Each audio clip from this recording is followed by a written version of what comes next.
55.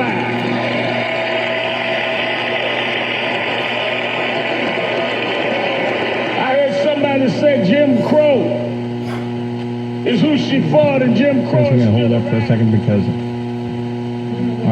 Okay, thank you. By the way, one of the things, the question I'm going to put out to the audience, we want you to give us a call.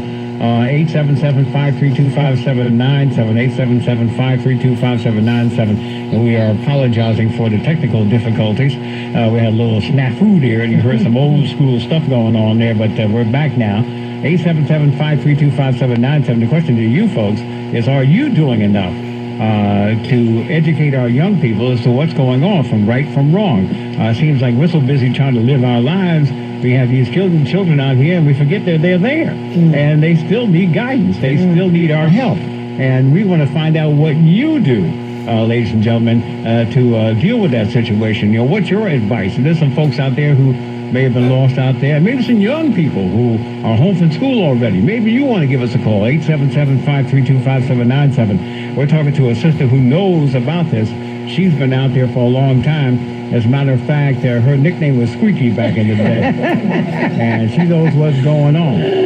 Don't feel bad, because they used to call me Robbio. Robbio, come on down. I said, yeah, all right, yeah. You know, it's a funny thing, I used to hang out in the streets like these kids today. And then all of a sudden, when I got to junior high school, I didn't want to do it anymore. It was one of those situations where you had some divine intervention. Something happened. Or a belt to the butt. Something happened. Something happened, because they... You said call nerd? Well, that was it. I don't know, but I did everything you did. Yeah, I jumped from the project, one building to the next, played on the elevator. Oh, yeah. I was a bad boy. I had my bicycle riding all over the place, hanging on the buses. I used to do all that stupid stuff. And then for some reason or the other, the guys would come, hey, Robbio, come down to play. I wouldn't do it. For some reason, I reached that point. Do most children reach that point, or do you think, or what? You know, I think that what happens is even when they reach that point, because sometimes, I mean, depending on how you're reared, but most of the time, most of us are born with this innate thing that happens that lets us know some right from wrong. A lot of it we're taught, right? Yes. But some we just know it's not right. But we have young people who, even when they know it's not right, are being pressured with those who want to do the wrong thing, who want to do the violence, who want to do the bullying, who want to do the acting out. And because our young people, some of them, I'm not going to say all, some of them, are not empowered enough in spirit and in mind to say no when it's 20 other kids, because it's not like it used to be we'd have one or two friends and you'd hang out with those folks. These kids hang out in packs. Right. And I'm not saying anything is wrong with hanging out with the people. A lot of that is because of the violence.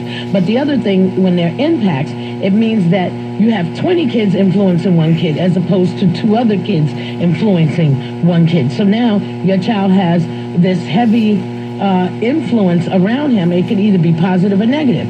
And in most cases right now, it's negative, because that's what's being promoted through video games, through social media, in schools. It's the negative behavior gets the attention. Yeah. It gets you the publicity on Facebook. It makes you look like the big guy on Snapchat and Instagram. And you're able to show off how much drugs you sell and how many people you beat up, and, you know, in front of who, because everybody is taping it on their phone. So now you're a superstar, world star hip-hop.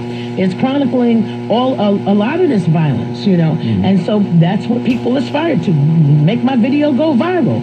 And so when we ask what's supporting the violence, where does it come from? It comes from a lot of different places with a lot of pressure for our young people. And of course, it ends up being a real serious spiritual and mental issue, an emotional issue for our young people. Yeah, so your advice to folks who are listening right now, my advice would be communication. You've got to continue to talk to your young people. It doesn't matter, I mean, talk about anything. Just communicate. It's all about communication. And what would your advice be?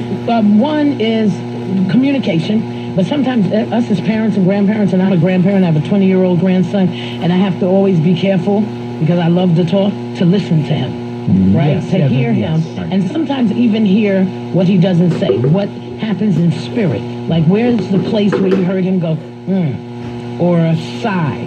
Because those things will tell you something. It's relating without them even thinking to something. And so I know when I mentioned one time to my grandson about a kid that got shot, And I said, are you ever around people that you're not comfortable with? And he said, no, not really. And I talked to him about what happens when you're around people and they begin to do things, they can tie you into their action. And he said, And I said, well, why do you sound like that? And he said, because a kid that he knew, he didn't know him well, was with some other kids that he knew, and the kid that he didn't know so well got shot in the head. Wow. And you see what I mean? And the kid was 14. And so those are things that young people may not share with us right away, but we have to have conversation. We have to feel the vibration of who they are and their spirit. And that comes with connecting and knowing your young person. So I would say parents need to connect back. Do things. Cut the TV off.